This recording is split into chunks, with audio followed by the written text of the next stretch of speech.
제2장. 수일 후에 예수께서 다시 가버나움에 들어가시니 집에 계시다는 소문이 들린지라 많은 사람이 모여서 문 앞까지도 들어설 자리가 없게 되었는데, 예수께서 그들에게 도를 말씀하시더니 사람들이 한 중풍병자를 4사람에게 메워가지고 예수께로 올세, 무리들 때문에 예수께 데려갈 수 없으므로 그 계신 곳에 지붕을 뜯어 구멍을 내고 중풍병자가 누운 상을 달아내리니, 예수께서 그들의 믿음을 보시고 중풍병자에게 이르시되, 작은 자야, 내 죄사함을 받았느니라. 어떤 서기관들이 거기 앉아서 마음에 생각하기를, 이 사람이 어찌 이렇게 말하는가? 신성 모독이로다. 오직 하나님 한 분 외에는 누가 능히 죄를 사하겠느냐?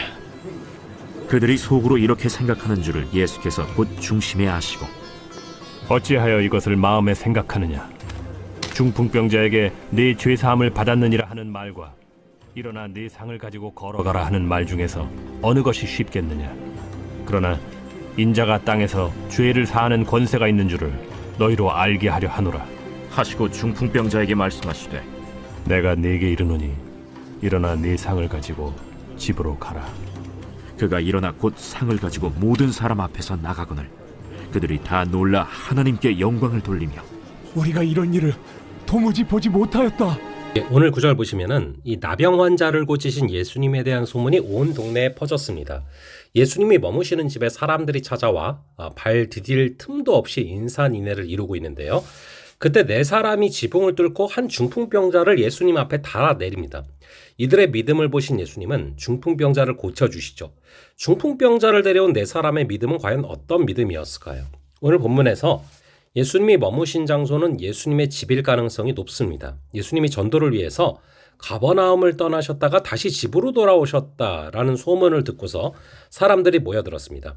예수님이 모여든 사람들에게 하나님의 말씀을 전하고 계신 중에 갑자기 지붕이 뚫렸어요. 그러고는 한 중풍병자가 누워있는 병상이 위에서 내려오기 시작합니다. 아마도 거기에 모인 사람들이 모두 당황하고 어리둥절했을 것입니다. 중풍병자를 데려온 4사람은 예수님의 집의 지붕을 파손했고 그분이 말씀을 전하시는 중요한 시간을 방해한 것이죠. 이처럼 4사람이 과감하고 황당한 일을 벌일 수 있었던 이유는 예수님의 자비와 긍휼을 믿었기 때문입니다. 4사람은 예수님이 병자들을 불쌍히 여기시며 치유해 주신다는 소문을 들었고 그것을 철저하게 믿은 것이죠. 예수님은 이런 황당한 그들의 믿음대로 용납을 해주셨고 중풍병자의 질병을 치유하십니다. 우리가 믿고 의지하는 예수님은 자비하신 분입니다. 예수님은 죄에 대해서 무력하고 현실의 문제도 해결할 능력이 없는 연약한 우리를 긍휼히 여기시고 구원해 주셨습니다. 우리는 어떤 상황 속에서도 예수님께 받은 긍휼을 의지해 기도할 수 있습니다. 또한 우리는 주님의 자비를 지체와 이웃에게 보여주어야 합니다. 긍휼이 풍성하신 주님은 우리가 다른 사람에게 베푼 자비를 잊지 않으시고 더 큰 자비로 응답하실 것입니다. 이어서 중풍병자를 데려온 4사람은 예수님의 집 앞에 운집한 수많은 사람을 봤습니다. 그들은 이 많은 사람을 해치고 집 안으로 들어가는 것이 불가능하다는 것을 알았죠. 그런 상황에서 대부분의 사람들은 인파가 흩어질 때를 기다리거나 다른 기회로 넘기기가 쉽습니다. 하지만 4사람에게는 중풍병자의 치유에 대한 간절함이 있었던 것이죠. 그리고 그 간절함은 포기하지 않는 믿음으로 그들을 이끌었습니다. 중풍병자의 치유를 절실히 바랬던 그들은 예수님과 사람들의 당황스러운 시선도 개의치 않았습니다. 그들은 지붕을 뚫어서 결국에는 병자를 예수님 앞에 내리고는 결국에 그런 끈질긴 믿음을 주님께 보여준 것이죠. 예수님은 제자들에게 기도를 가르치시면서 끈질긴 기도가 곧 믿음이라고 비유를 통해서 말씀하셨습니다. 한 과부가 재판관을 찾아가 자신의 사정을 들어달라고 하소연하죠. 그러나 불의한 재판관은 하찮아 보이는 그런 과부를 무시했고 그녀의 간청을 들어주지 않았습니다. 그러나 과부가 계속 끈질기게 찾아오자 귀찮아서 그녀의 소원을 들어주었습니다.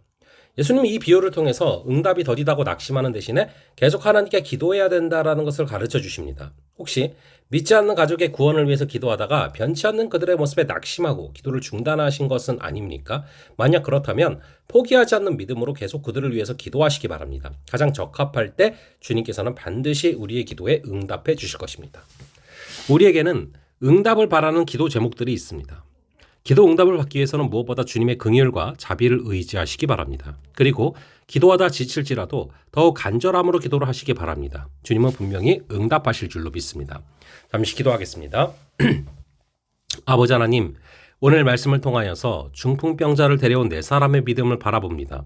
우리 역시도 주님의 자비를 믿는 믿음을 허락하시고 포기하지 않는 간절한 믿음을 허락하셔서 그 간절함과 믿음을 가지고 주님께 나아갈 수 있는 그리고 응답받을 수 있는 역사를 허락하여 주시옵소서. 오늘 하루 우리에게 그러한 삶을 허락하실 줄을 믿사오며 이 모든 말씀 우리 주 예수 그리스도의 이름으로 기도합니다. 아멘. 예, 그럼 또 다음번에 뵙도록 하겠습니다.